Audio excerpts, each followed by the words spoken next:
Okay, so today we are going to finish one theory topic which was remaining, just one, that is hysteresis. अभी hysteresis क्या होता है, you will understand soon. So let's see what is hysteresis, क्योंकि इस पे graphical question आ सकते हैं. So that's why you should be knowing what is hysteresis. इसको समझने के लिए we'll take a very simple example. Simple example of a substance unmagnetized ferromagnetic substance. मतलब वो फेरोमैग्नेटिक तो है लेकिन वो अनमैग्नेटाइज्ड है. अनमैग्नेटाइज्ड मतलब उसका जो डोमेन स्ट्रक्चर है, the domain structure is given by figure A. मतलब रैंडमली ओरिएंटेड डोमेन्स है, दैट इज अनमैग्नेटाइज्ड फेरोमैग्नेटिक सब्सटेंस. उसका मैंने एक टोरॉइड बना लिया. अब इस टोरॉइड पे I am putting up a winding. तो जब मैं इस वाइंडिंग से करंट आई सर्कुलेट करूंगा, in that case there will be a magnetic field at the axis of toroid, and that magnetic field was given by mu 0 ni. याद होगा आपको, ये mu 0 ni था, मतलब mu 0 h था basically, right? H is magnetic intensity. Now simultaneously I am going to plot a graph also so that you understand what is hysteresis very well. तो हम graph भी प्लॉट करते जाएंगे. And this graph is what against what? This graph is against magnetic intensity H, मतलब Ni, and magnetization B of, मतलब ये जो magnetic material है, फेरोमैग्नेटिक है, जो अनमैग्नेटाइज्ड स्टेट में है, उसका मैग्नेटाइजेशन की बात कर रहा हूँ, B. राइट? आपको याद होगा ना कि हम दो पार्ट से हमको मैग्नेटिक फील्ड मिलता था. एक था due to magnetization of the material of rod, और एक था आपके पास magnetic field induction due to current. Solenoid से करंट पास किया था, टोरॉइड से करंट पास किया था, टोरॉइड के एक्सिस पे मैग्नेटिक फील्ड मिला था. नहीं आता तो बता देता हूँ, it's not really important that you remember. देखो, the thing is, if you remember when you pass current, at least ये पता होना चाहिए that due to current at the axis you have magnetic field intensity mu 0 ni. ये पता होना चाहिए. Then I told you that material अगर खुद मैग्नेटिक है नेचर में, तो it is mu 0 mz magnetization. तो total magnetic induction was addition of these two. एक तो मटेरियल खुद मैग्नेटाइज्ड है, मतलब मैग्नेटिक इन नेचर है. दूसरा ड्यू टू करंट. मुझे पता है, मैंने बोला है कि ये जो मटेरियल है, मैंने अनमैग्नेटाइज्ड स्टेट में लिया है, दैट इज ट्रू. बट जब हमने ये इक्वेशन डिराइव किया था, मैं तब की बात कर रहा हूँ. तब हमने बोला था कि जो भी मटेरियल है रॉड का, टोरॉइड का, वो लाइक आयन है जो फेरोमैग्नेटिक होता है.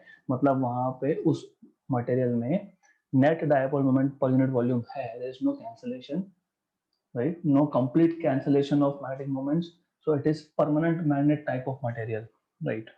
So then you wrote B equal to mu 0 ni, mu 0 common, ni की जगह पे h plus mz, right? Good. Sorry, ये आपको पता होना चाहिए. This equation is important, you should know this. So we'll see if we need this equation. Now what I said कि हमने एक टोरॉइड लिया है जो फेरोमैग्नेटिक सब्सटेंस का है, लेकिन वो अनमैग्नेटाइज्ड स्टेट में है. मतलब इनिशियली अगर मैंने करंट पास नहीं किया है, तो initially there is no magnetic induction. क्यों नहीं? एक तो करंट भी नहीं है, और दूसरा दूसरा जो रॉड है, जो बेस मेटल है, वो अनमैग्नेटाइज्ड है, that's why there is nothing, right, zero, H0 total B is also zero.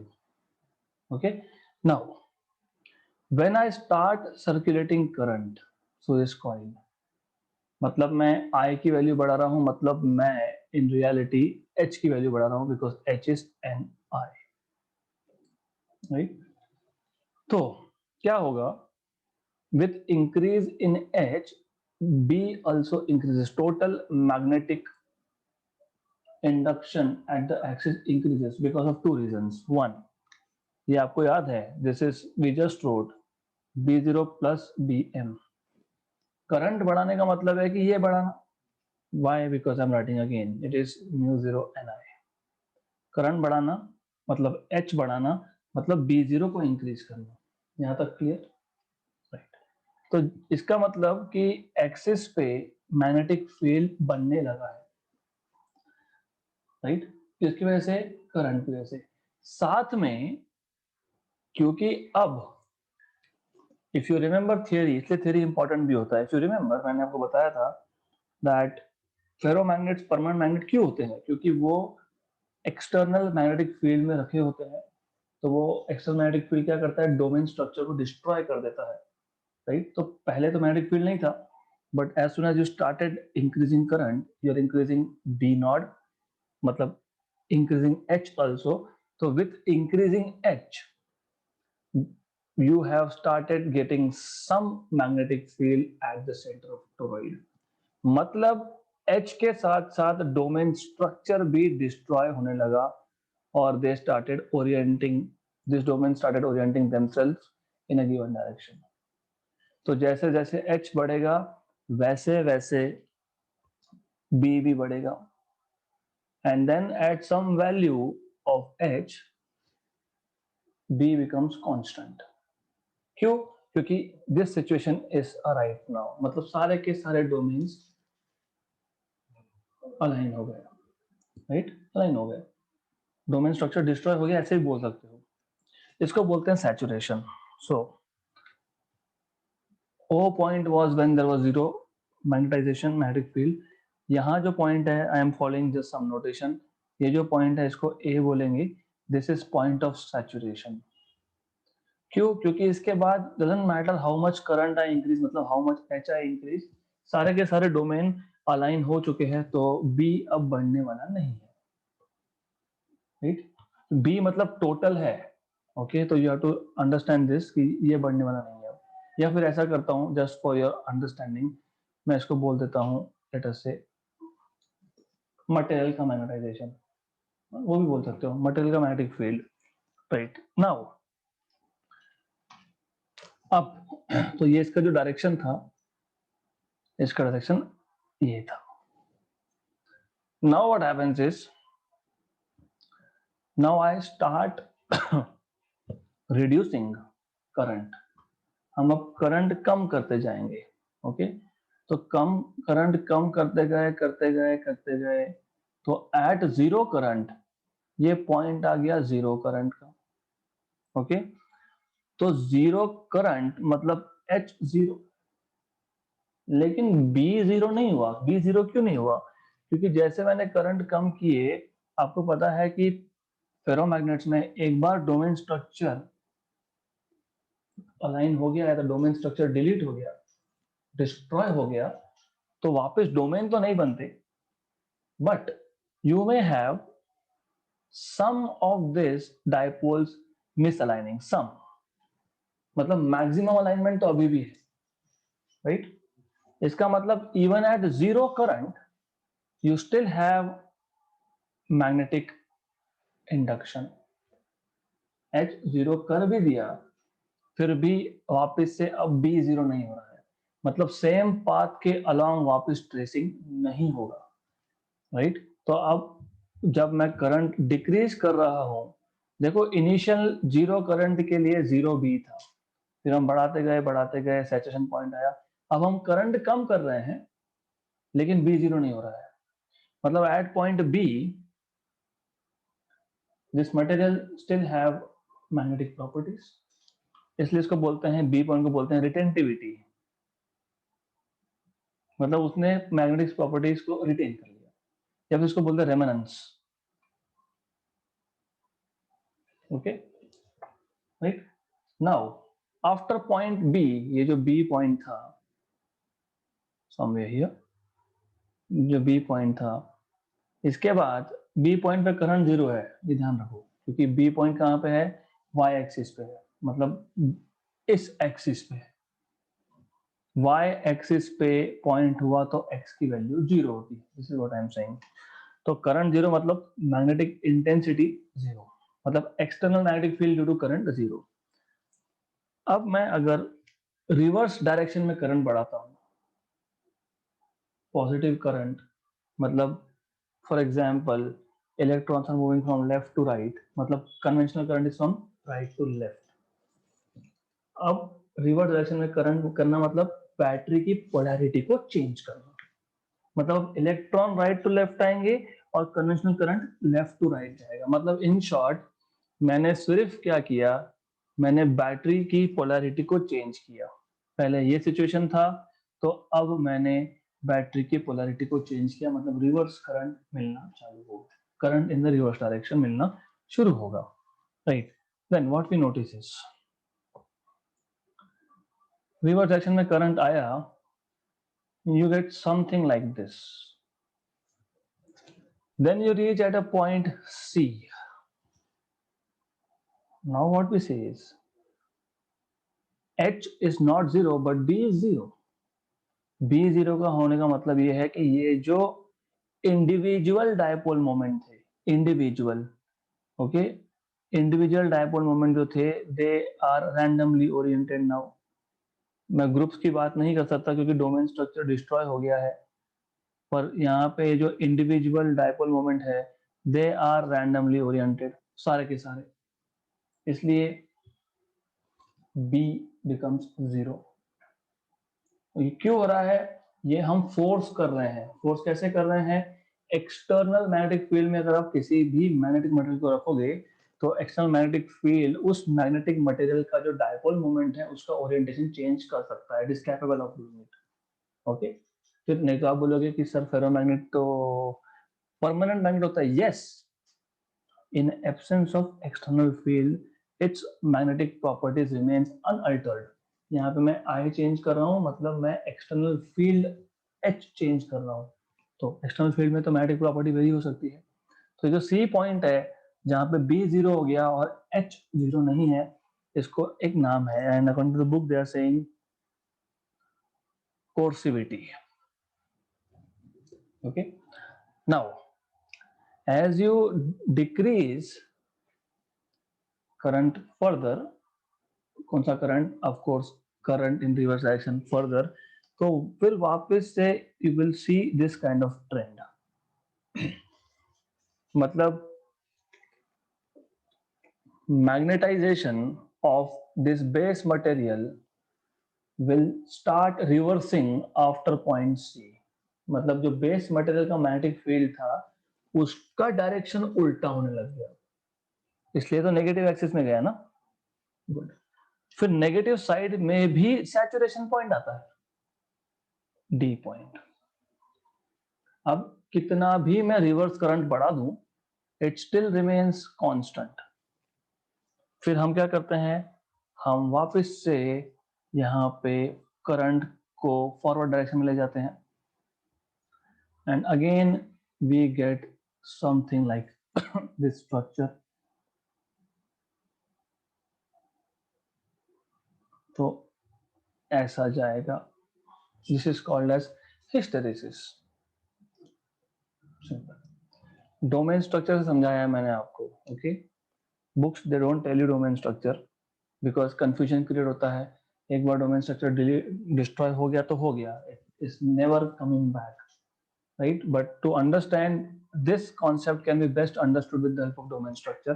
मैं वापस बता रहा हूँ, कुछ भी नहीं है, the idea is pretty simple, all you need to know is few equations and basics.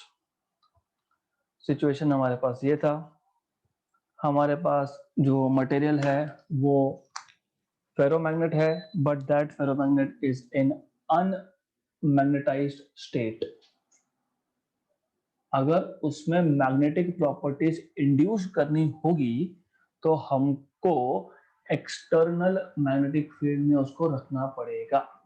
फिर हम एक्सटर्नल मैग्नेटिक फील्ड में कैसे रख रहे हैं? हमने वो जो टोरॉइड का बेस मटेरियल था वो अनमैग्नेटाइज्ड फेरोमैग्नेट लिया है और उसके ऊपर वाइंडिंग कर दी है। जब भी मैं वाइंडिंग से करंट पास करूंगा तो वो करंट कैरिंग कॉइल टोरॉइड के एक्सिस पे मैग्नेटिक इंटेंसिटी H जनरेट करेगा, मतलब एक्सटर्नल मैग्नेटिक फील्ड का काम कर रहा है वो, राइट? तो as soon as I start increasing H increases and with increasing H this base material जिसका डोमेन स्ट्रक्चर मैंने यहाँ ड्रॉ किया है, this is getting magnetize because ये अब एक्सटर्नल मैग्नेटिक फील्ड में आ गया। किसका फील्ड है ये H फील्ड है। तो वो क्या करेगा? वो डोमेन्स को रीओरिएंट करने की कोशिश करेगा, डोमेन्स को अलाइन करने की कोशिश करेगा। तो with increase in H, B also increases, it reaches a saturation point A। Saturation क्यों हुआ? क्योंकि A पॉइंट पे सारे के सारे डोमेन्स एक ही डायरेक्शन में ओरिएंट हो गए। आप बोल सकते हो कि सारे के सारे डाइपोल मोमेंट एक डायरेक्शन में ओरिएंट हो गए क्योंकि डोमेन स्ट्रक्चर डिस्ट्रॉय हो गया है। सैचुरेशन है a point saturation.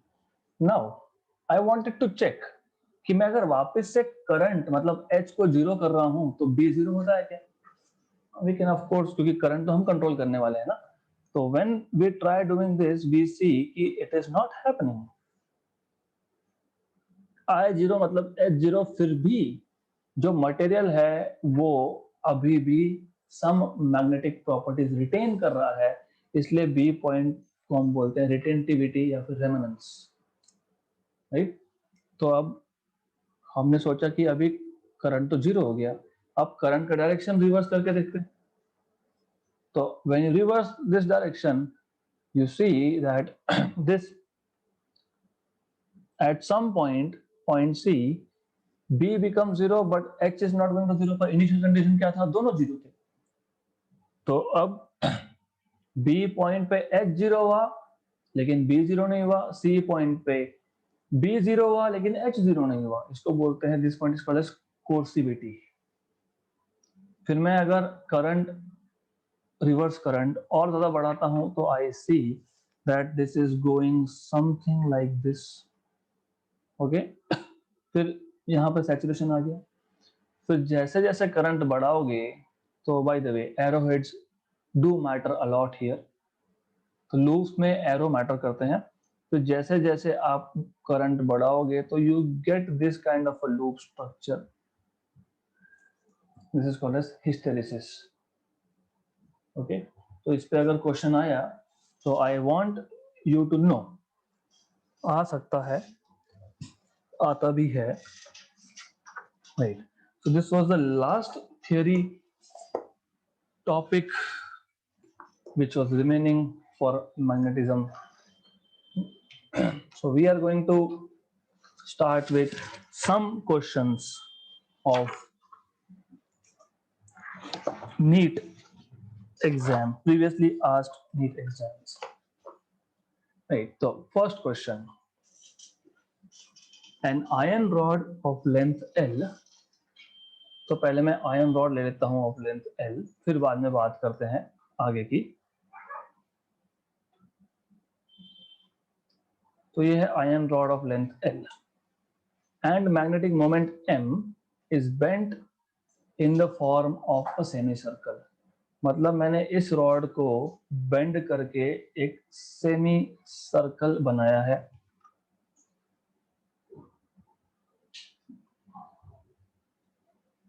Okay,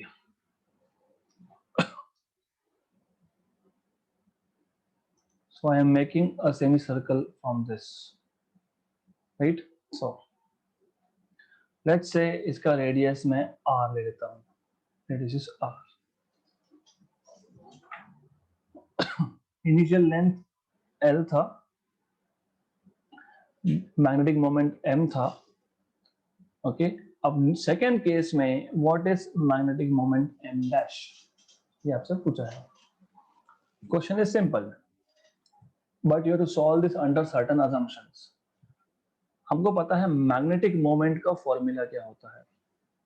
magnetic moment, dipole moment का फॉर्मूला क्या होता है? Pole strength into distance between the poles. Normally हम लोग यहाँ पे नॉर्थ पोल लेते हैं, यहाँ पे साउथ पोल लेते हैं और डिस्टेंस बोलते हैं 2l, है ना? But approximately I can say geometric length is equal to magnetic length.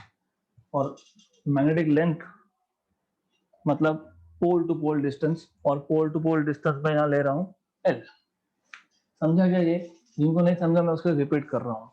Magnetic dipole moment for a bar magnet is pole strength into the distance between the two poles of the bar magnet, right?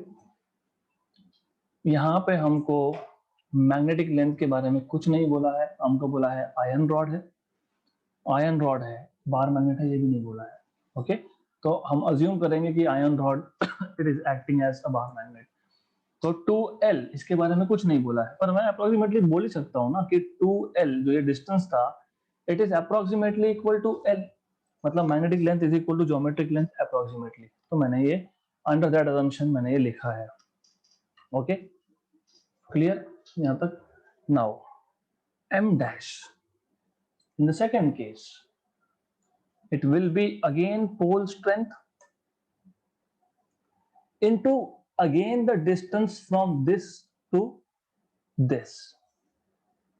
तो ये distance होगा आपका r और ये distance होगा आपका r, मतलब distance कितना आया? 2r। Okay, now I know कि जब मैं एक रॉड को एक सर्कल बनाता हूं तो लेंथ होता है 2πr। अब मैं एक रॉड को एक सेमी सर्कल बना रहा हूं तो length will be πr। Very good, तो length in this case will be πr, correct? तो मुझे यहां से मिल गया r equal to l by pi, r equal to l by pi, equation number 1, equation number 2 and number 3।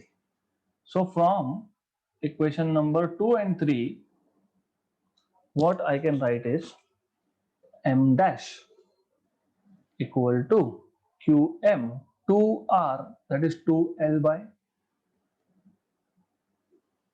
pi। very good, so I can write this as m dash equal to 2 by pi, अलग कर लेते हैं, qm into l। what is qm into l? m मतलब original moment, तो 2m by pi, option number B, right? This is how you are supposed to solve this. Next question. Well, following figures show the arrangement of bar magnets in different configuration. Each magnet has a magnet dipole moment m bar, तो हर एक magnet का dipole moment m bar है। Which configuration has the highest net magnetic dipole moment? So first of all, I want you to tell me what is the direction of dipole moment? South north. तो इस case में इस पहले magnet का ऐसा आएगा, दूसरे मैग्नेट का डायगोनल मोमेंट ऐसा जाएगा, रिजल्टेंट होगा अलोंग डायगोनल, राइट? आपको ये अभी बिना सोचे, मतलब बिना टाइम वेस्ट के आना चाहिए। This are two vectors at 90 degree to each other. Resultant मतलब net is simply √2m। Simple है, पाइथागोरस थ्योरम से भी आ जाता है ये। तो कैसे पाइथागोरस थ्योरम से? I will just move this over here और बोल लूंगा कि चलो लगाओ पाइथागोरस थ्योरम। हाँ, इसको एक्सटेंड करेंगे डेफिनेटली, इट्स ओके। या फिर under root of first force का स्क्वायर प्लस सेकंड, मतलब फर्स्ट वेक्टर का स्क्वायर प्लस सेकंड वेक्टर का square plus 2 times of first vector second vector cos of 90 which is 0। तो under root of m square plus m square √2m। तो and in the second case ये south to north, तो direction specify करना compulsory हो जाता है मेरे लिए अब। और the second one is opposite, resultant is 0, 2 equal and opposite vectors 0. This third one, now south to north, ये एक, ये दूसरा, right? And angle is 30. So resultant in this case will be, net in this case will be under root of first का square plus second का square plus 2 times of first and second, दोनों mm है, into cos of 30, है ना, cos of 30. What is cos 30? Root 3 by 2. Root 3 by 2. Okay, so this will be m net equal to under root of m square plus m square, मतलब 2m square plus root 3 by 2, और already एक 2 वहां पे था, m square cancel, cancel, m square common निकाल के square root से बाहर, तो m root of 2 plus root of 3, मैं ये सी ऑप्शन की बात कर रहा हूं, ओके। m रूट 3 इज 1.732, तो m under root of 3.732, okay, clear. Then in the fourth case again, ये साउथ टू नॉर्थ और यहाँ पे ये साउथ टू नॉर्थ, तो सिर्फ फोर्थ केस में एक ही चेंज होगा, I will be using this equation again for case D. Wow,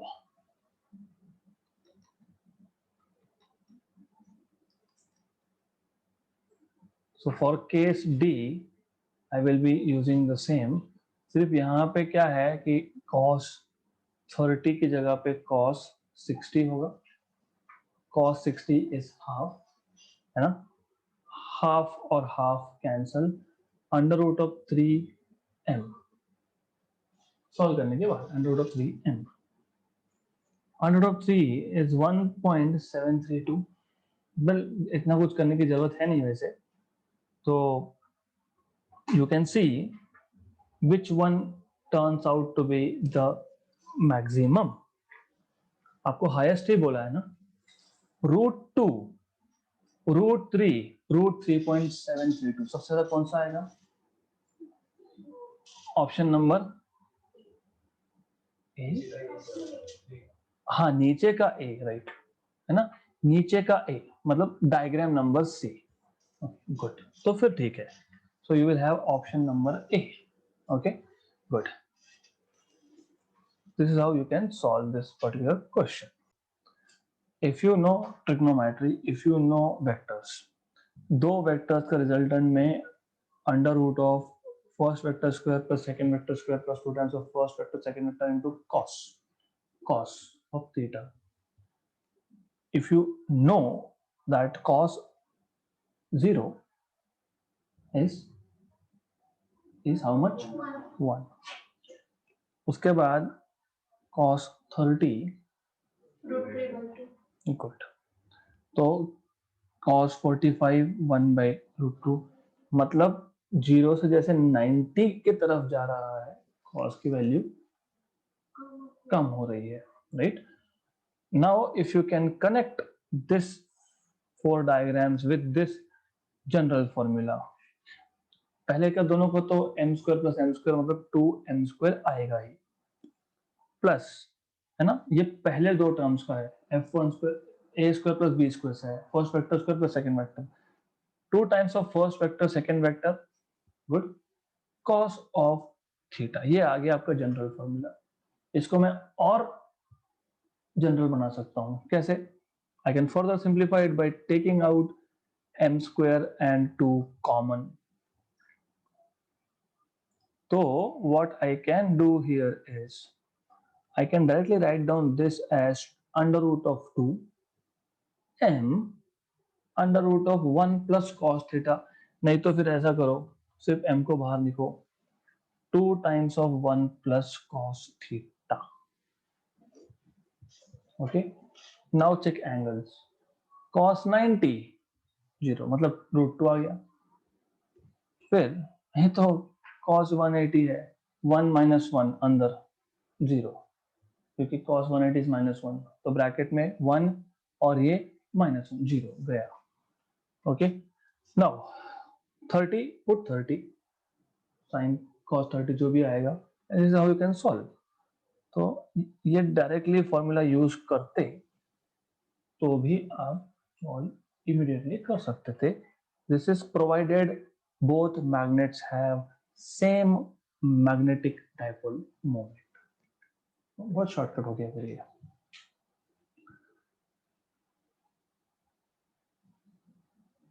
Next question. A bar magnet is held perpendicular to uniform magnetic field. So I will show uniform magnetic field here just by these two lines sufficient. So you have a uniform magnetic field and a bar magnet is held perpendicular to this uniform magnetic field. ऐसा है. If the couple acting on the bar magnet is half, and you know in this position a torque acts, एक force यहाँ पे एक force यहाँ पे, तो वो टॉर्क रोटेट करेगा, उसको बोलते हैं couple. There are two types of torque. One torque is a single force which is producing rotational motion, just like दरवाजा खोलते हो ना आप, तो एक ही फोर्स लगाते हो, अब दो फोर्स नहीं लगाते। वो कब होता है? जब आपका ऑब्जेक्ट एक एक्सिस ऑफ रोटेशन में फिक्स हो।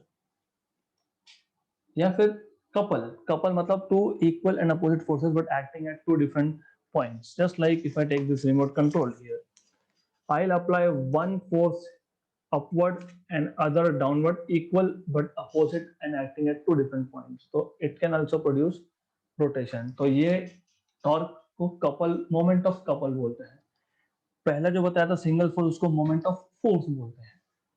तो ठीक है, तो there's a couple acting on the magnet, और उसको मैंने अगर हाफ कर दिया, right, then the angle by which it is to be rotated is, तो ऐसा है that you should know what is the formula of torque. Dipole moment B sin theta. Okay. Did we change M? No, we cannot, क्योंकि magnet same है। Can we change B? No, मतलब we did not change B, of course. तो torque is proportional to sin theta. तो tau 2 by tau 1 is equal to sin theta 2 by sin theta 1. अभी according to the given information उन्होंने clear बोला है कि हमको जो टॉर्क इन सेकंड केस है वो इनिशियल का हाफ चाहिए, है ना? तो torque 2 by torque 1 is half, है ना? तो torque 2 by torque 1 is half and this is equal to sine of theta 2 upon sine of 90। क्यों? क्योंकि इनिशियल एंगल कितना था? That comes from understanding of directions. अगर मैं इसको नॉर्थ पोल लेता हूँ, इसको साउथ लेता हूँ, what is direction of dipole moment? South to north. मतलब इनिशियल मैग्नेटिक फील्ड के साथ कितना एंगल है इसका? 90 डिग्री। तो थीटा 1 मैंने क्या लिखा है, इसलिए 90। तो हो गया solve. You have to solve this, that's it. तो half equal to sine theta 2 upon sine 90 is anyways 1। Sine theta 2 की वैल्यू कितनी आती है, मतलब हाफ कब आती है? 60, 30 डिग्रीज। ओके, मुझे लगा फाइनल आंसर बता रहे हो। सो 30, अगर आपने ये टिक कर दिया तो -1 मिल जाएगा। क्यों? क्वेश्चन पढ़ो। Then the angle by which it is to be rotated initial angle 90, final angle 30, तो कितना रोटेशन हुआ 60, right. Therefore angle of rotation is equal to initial minus final. तो 90 माइनस 30 that is equal to 60.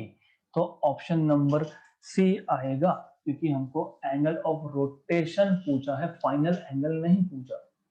Is it clear? Good. Next question. A bar magnet having a magnetic moment of 2 into 10 power 4 some units, okay, joule per tesla जो भी लिखा होगा I don't care, is free to rotate in a horizontal plane. A horizontal magnetic field 6 into 10 power minus 4 tesla exists in the space. तो magnetic field अभी भी horizontal ही है आपके पास. So you have field something like this, and then you have a bar magnet which is free to rotate and magnetic moment दिया है.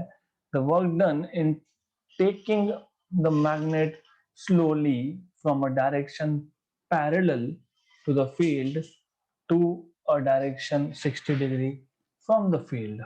Okay, तो if you remember, मैंने आपको बताया था कि वर्क डन का फॉर्मूला मतलब potential energy stored.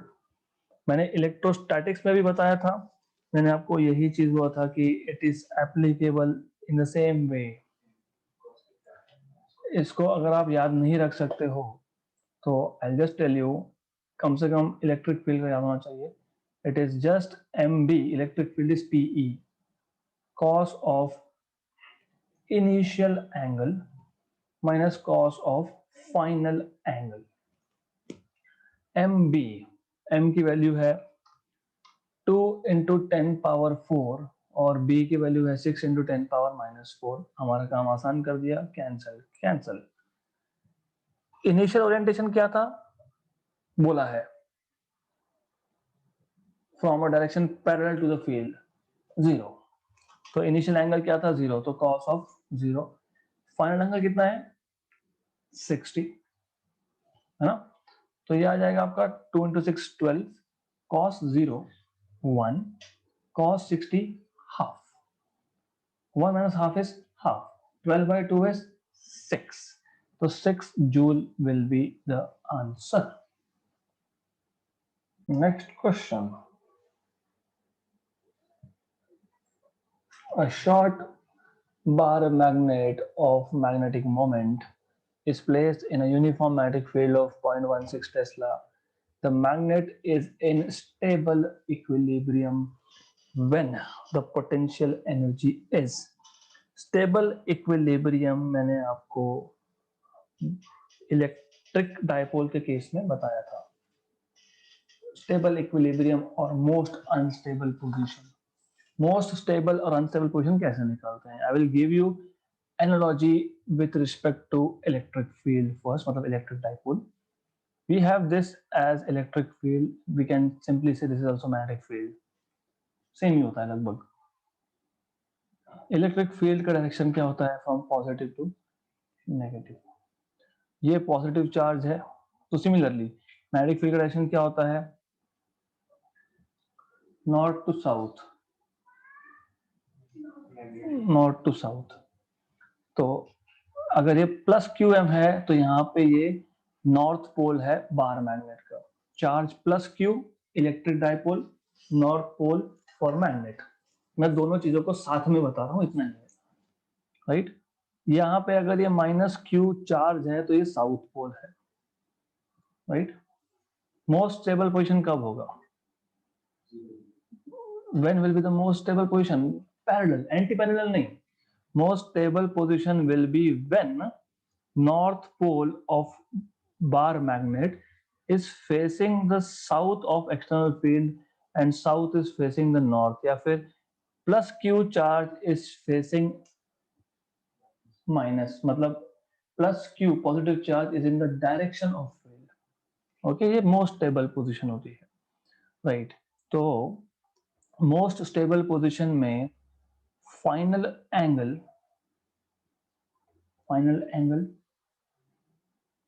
0. Good. What was formula for work done? Yes, MB cos of initial angle minus cos of final angle. Okay. Normally हम लोग स्टार्ट कहाँ से करते हैं? हम बोलते हैं कि मैग्नेटिक फील्ड को बार मैग्नेट परपेंडिकुलर था नॉर्मल केसेस में, मतलब we start with initial angle of 90, है ना? तो व्हाट इज cos 90? 0. क्योंकि मैं ये बाय थियरी है, हम लोग बार मैग्नेट को परपेंडिकुलर रख देते हैं मैग्नेटिक फील्ड के। मोस्ट टेबल में क्या आया? 0, क्योंकि बार मैग्नेट ने खुद को in the direction of field align कर लिया, तो ये आ जाएगा MB 0 माइनस 1, तो माइनस MB। M की वैल्यू पता है 0.4, B की वैल्यू कितनी है 0.16, मतलब 16 4 का मतलब पता होना चाहिए, 4 इंटू 4 इंटू 4 64, तो 64 और ये 2 पॉइंट, ये 1, तो with negative sign of course minus 0.064 joule. Option number C. Next question, a 250 turn rectangular coil of length 2.1 centimeter and width 1.25 centimeter carries a current of 82 microampere, is subjected to a magnetic field of strength 0.85 Tesla. The work done in rotating the coil by 180 degree against the torque is। बहुत कुछ लिखा है यहाँ पे, पर उस बहुत कुछ की हमको जरूरत नहीं है, फिर भी if you want I can explain you. So you have a magnetic field first of all, then in this magnetic field you have a coil which has 250 turns, तो and the coil is rectangular, तो इसमें एक rectangular coil है, so you have a rectangular coil here something like this। मान लो ये rectangular coil है, okay okay? अब इस पे 250 turns है, I'm not going to show turns here, right? So and since it is carrying current, you already know when a current carrying conductor is kept inside external field, it experiences torque। 4 sides है coil के, A, B and C and D। मैं एक काम करता हूं, सबसे पहले तो इसको थोड़ा सा ओरिएंट करना पड़ेगा लाइक दिस, ठीक है? समझ लेना, my drawing is pathetic I know, but anyways okay. There are turns, turn कैसे डालते हो? लाइक दिस,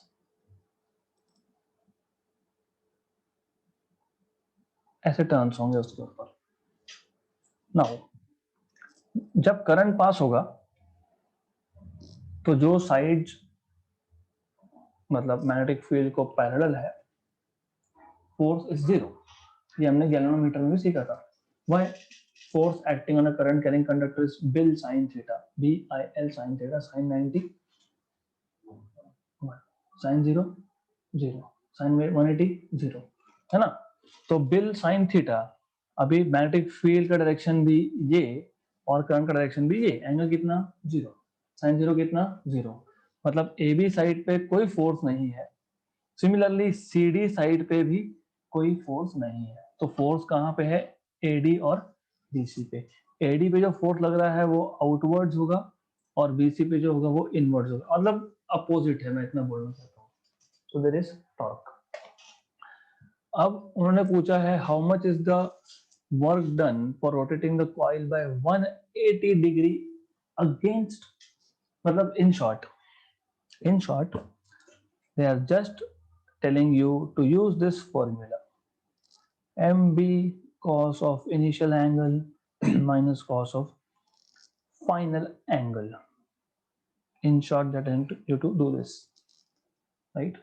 Okay, यहाँ पे अब होगा थोड़ा सा confusion create.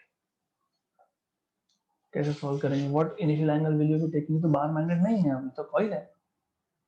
What initial angle you will be taking here?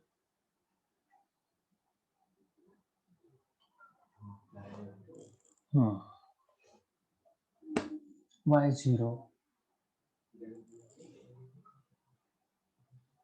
So we will take initial angle of what? I mean you can take ये एंगल जो है इसको 0 मानोगे तो पूरा एक राउंड होने के बाद ये 180 आ जाएगा। कॉइल पूरा एक, ये आधा है, पूरी की बात कर रहा हूं मैं, राइट? पूरा एक राउंड। सो और you can just imagine to be like this. पूरी एक बार रोटेट करवाना है तो 0 से स्टार्ट करके 180 तक लाना पड़ेगा।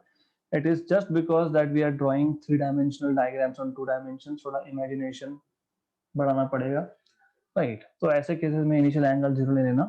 तो दिस इज 2 MB बेसिकली, क्योंकि ये 1 है, ये माइनस ऑफ -1 है, मतलब 2 MB आएगा। So work done is 2 MB। Now B तो हमको बताया है। How do you find out magnetic dipole moment of a loop? कैसे फाइंड करते हैं हम लोग? याद है क्या? I into A but multiplied by number of turns. Okay, ये पता होना चाहिए। So this is equal to NIA, N 250, current is 82 micro ampere, sorry not Tesla, current है ये। A एरिया कैसे निकालोगे? 2.1 into 1.25, तो आप लिखोगे 2.1 into 1.25, दोनों सेंटीमीटर में, तो मीटर इंटू सेंटीमीटर का कन्वर्जन लिख दिया। 10 पर -2 10 पर -2 दोनों का आ गया। ये हो गया आपका यहाँ तक NI और A, और B क्या था? 0.85, तो B 0.85 और करना पड़ेगा। Good. Now so you need to do this calculations. अब कैसे करेंगे? अप्रोक्सीमेट कैलकुलेशंस कैसे करेंगे? तो 0.85 into 2, 85 2s are 170, 170 होता है ना 85 2s are। गुड। तो ये आपका आ गया 1.7, 0.85 into 2 कर रहा हूँ तो 1.7 आ गया। अंदर मैं ये 0, ये 10 पावर 1 है, 10 पावर -6 और -10 -4 मतलब -10, दिस इज 10 पावर -10 और +1 मतलब 10 power -9, 10 power -9। Now 82 into roughly 2, 164, मैं इसको 165 लिख देता हूँ रफली। 25 है, 0 पहले ही मैंने I have taken care of 0 मैंने पहले एडजस्ट कर लिया है। 25 into 1.25 सिंपल है। 25 का हाफ कितना? उसका हाफ कितना? 6.25। 25 में 6.25 ऐड करना है आपको। 25 में क्यों? 25 into 1.25 ना, 25 into 1 25 और 0.25 31.25, 31.25, right? Now we are just looking at approximate answers. तो मैं क्या करूंगा? अब ये 165 है ना, तो what I'll do is 1.7 था, 165 को मैं 1.65 मतलब 1.7 लिख सकता हूँ। मैंने 165 को 1.65 लिखा तो 10⁻² करना पड़ेगा, है ना? 165 को क्या लिखा? 1.65, 10 पावर 2 और 10 पर -9 तो पहले था ही वहां पे, और ये 31.25 भी है। मैं इसको 3, हाँ ये भी कर सकते हो, 31 रखो या 3 पॉइंट करो, कोई फर्क नहीं पड़ता है। अगर 3 पॉइंट करोगे यहाँ पे, तो इसको यहाँ पे 3 कर देना। तो अभी ये -6 मतलब माइक्रो, तो एडजस्टमेंट हो गया। What is square of 17? 2.89। तो 2.89 into 3.12, this is roughly 3 into 3, 9.1 micro joule. ऐसा आंसर आना चाहिए, होना चाहिए। भी देखते हैं, है ओ ये बोला है इन्होंने, that is right. So this is how you need to do rough calculations. Main thing is calculations, okay? NEET में लेवल ज्यादा नहीं होता है, बट कैलकुलेशन थोड़े ज्यादा होते हैं।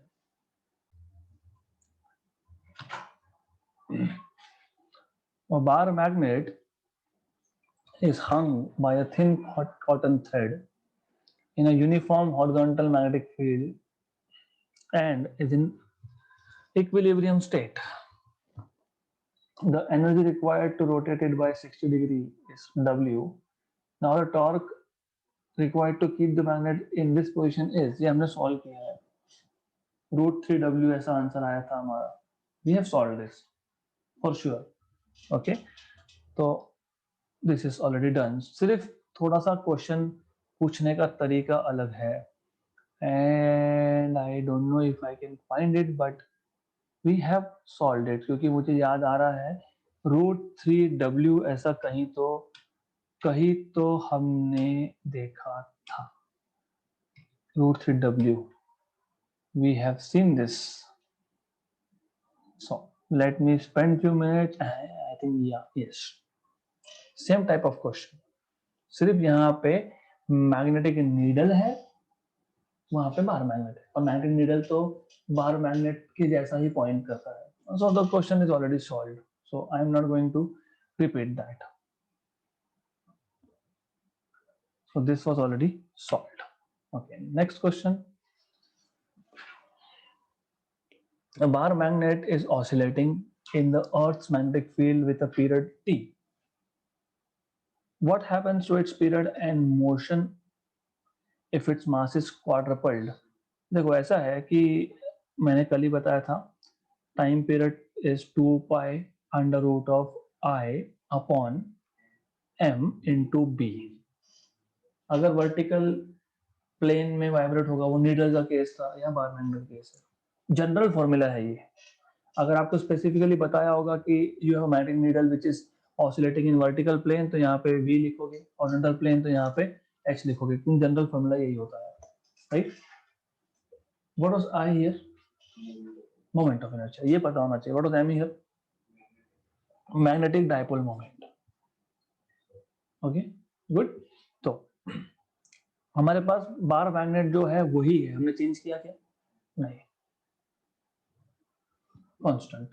और का मैग्नेटिक फील्ड हम चेंज भी नहीं कर सकते, तो कांस्टेंट। 2 पाई तो वैसे भी कांस्टेंट। तो t is equal to 2 pi under root of I, तो t is proportional to under root of I. But I, फिर चाहे वो रॉड हो, चाहे वो डिस्क हो, जो भी हो, सिर्फ डिफरेंस कहाँ आता है? रेडियस ऑफ डायलेशन में। मतलब mr² मल्टीप्लाइड बाय समथिंग। अगर वो स्फीयर है तो 2/5, हॉलो स्फीयर है तो 2/3, है ना? अगर रॉड है अबाउट वन एंड तो 1/12, 1/12 ml² ऐसा कुछ आता है वो, राइट?